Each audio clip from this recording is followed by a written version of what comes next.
नरेंद्र मोदी ने तुलसी पीठ के जगत गुरु राम भद्राचार्य से मुलाकात की और उनसे आशीर्वाद लिया। इस दौरान जगत गुरु राम भद्राचार्य ने कहा कि प्रधानमंत्री मोदी ने देश का कायाकल्प कर दिया है और पीएम मेरे मित्र हैं। जगत गुरु राम भद्राचार्य से आशीर्वाद लेने के बाद प्रधानमंत्री मोदी ने कहा कि मुझे जगत गुरु की पुस्तकों के विमोचन का मौका मिला है और मैं इन पुस्तकों को जगत गुरु जी का आशीर्वाद मानता हूं। इस मौके पर जगत गुरु राम भद्राचार्य ने प्रधानमंत्री मोदी और सीएम शिवराज को जीत का आशीर्वाद भी दिया।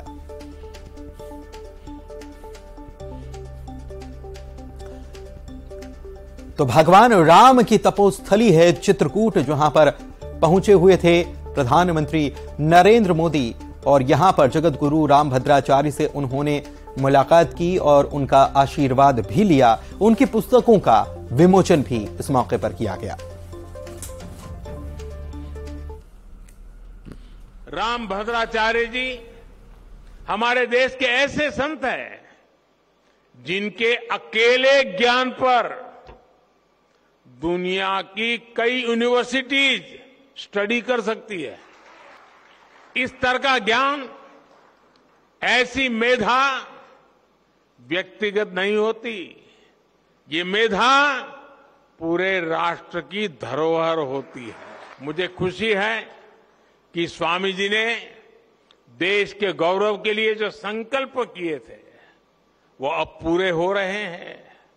हमारा भारत अब स्वच्छ भी बन रहा है और स्वस्थ भी बन रहा है। मां गंगा की धारा भी निर्मल हो रही है।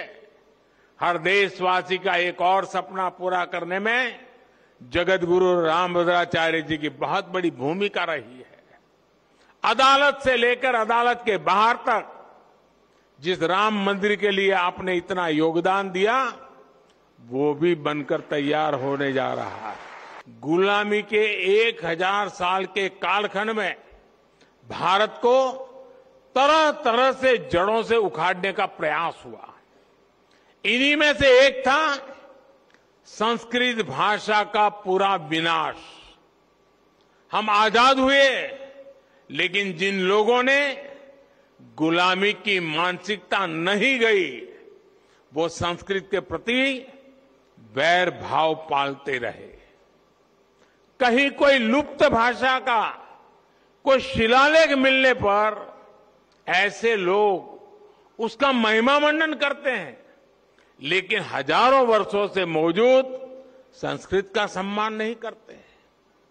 दूसरे देश के लोग मातृभाषा जाने तो ये लोग प्रशंसा करेंगे, लेकिन संस्कृत भाषा जानने को ये पिछड़ेपन की निशानी मानते हैं। इस मानसिकता के लोग पिछले 1000 साल से हारते आ रहे हैं और आगे भी कामयाब नहीं होंगे। भारत के यशस्वी प्रधानमंत्री जिन्होंने 9 वर्षों में भारत की काया बदल डाली,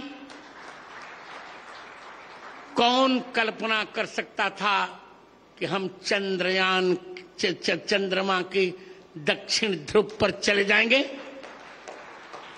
कौन कल्पना कर सकता था? इलेक्शन कमीशन मैंने पूछ लिया है, 370 हट जाएगी। कौन कल्पना कर सकता था ट्रिपल तलाक समाप्त होगा? कौन कल्पना कर सकता था कि महिला आरक्षण विधेयक पास होगा? ऐसे यशस्वी प्रधानमंत्री। भारत क्या है लोग समझ नहीं पाए। भारत शब्द 3 शब्दों को मिलकर बना है, भ, आ और रत। भ माने भगवान, आ माने आदर और र माने रत, प्रेम। जिस देश पर भगवान का आदर भी है और प्रेम भी है, उसको कहते हैं भारत।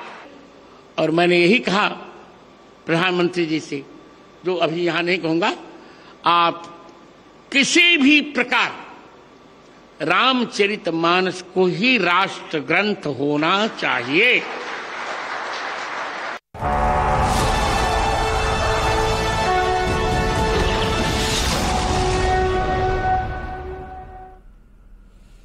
और आइए महासंग्राम 2023 की अब बात कर लेते हैं। तो सबसे पहले खबर आपको भोपाल से बता रहे हैं। कल से अमित शाह का दौरा शुरू होने वाला है। गृह मंत्री अमित शाह कल से 3 दिन के मध्य प्रदेश के दौरे पर रहने वाले हैं और इन 3 दिनों में एमपी के 10 संभागों का दौरा अमित शाह करेंगे और यहां पर बैठकें भी लेंगे। 29 अक्टूबर को उज्जैन जाएंगे जहां पर उनका रोड शो होना है और इसके साथ ही बाबा महाकाल के दर्शन भी वे करने वाले हैं। तो 3 दिनों का उनका ये दौरा बेहद महत्वपूर्ण इसलिए है क्योंकि मध्य प्रदेश के हर हिस्से को वे छुएंगे, हर क्षेत्र में जाएंगे। 10 संभाग, आप इससे समझ लीजिए कि 10 संभागों का दौरा अगर कर रहे हैं और यहां पर बैठकें कर रहे हैं तो कार्यकर्ताओं को रिचार्ज करने का काम और रणनीति जो बनाई गई है उसे जमीन पर उतारने का काम और कार्यकर्ताओं में जोश भरकर चुनाव में कैसे जीत हासिल की जाए इसका काम करने वाले हैं। 230 विधानसभा क्षेत्रों के कार्यकर्ताओं से वे संवाद करेंगे। 28 अक्टूबर को जबलपुर संभाग की बैठक वे लेने वाले हैं। छिंदवाड़ा के जुन्नार देव में उनकी जनसभा भी होनी है, उज्जैन भी उनको जाना है, भोपाल और नर्मदापुरम संभाग की भी बैठक लेंगे और कार्यकर्ताओं को वे संबोधित करेंगे क्योंकि मामला और फाइट जो है वो इस बार मध्य प्रदेश में टफ कहीं ना कहीं मानी जा रही है और इसी बात को समझते हुए अमित शाह 3 दिनों तक मध्य प्रदेश में कैंप करके लगातार दौरे करेंगे। और मध्य प्रदेश में विधानसभा चुनाव के लिए प्रचार और तेज अब होता नजर आ रहा है। सीएम शिवराज सिंह चौहान ने प्रचार के रण में अपनी पूरी ताकत झोंक दी है। इस क्रम में सीएम शिवराज ने पन्ना में बीजेपी प्रत्याशियों के पक्ष में रोड शो किया। इसके बाद सीएम ने एक चुनावी सभा को संबोधित किया। सीएम शिवराज ने कांग्रेस और दिग्विजय सिंह पर जमकर निशाना भी साधा और कहा कि कांग्रेस में इस समय चक्कियां चल रही हैं। इस बार दिग्विजय सिंह की चक्की ने कमलनाथ को पीस दिया। दिग्विजय ने कमलनाथ के लोगों के टिकट कटवा दिए। लेकिन कांग्रेस में तो चक्कियां चल रही है अभी। कमलनाथ जी कहते हैं कि मेरी चक्की बहुत बारीक पीसती है, लेकिन इस बार दिग्विजय सिंह की चक्की ने कमलनाथ जी को ही पीस दिया। कहा कमलनाथ जी ने कि कुर्ते फाड़ो दिग्विजय सिंह के जयवर्धन के, लेकिन सब कमलनाथ समर्थकों के टिकट कटवा के अब दिग्विजय सिंह कुर्ते फटवा रहे हैं कमलनाथ जी के। कुल मिला के दिग्विजय की चक्की ने कमलनाथ जी को पीस दिया है।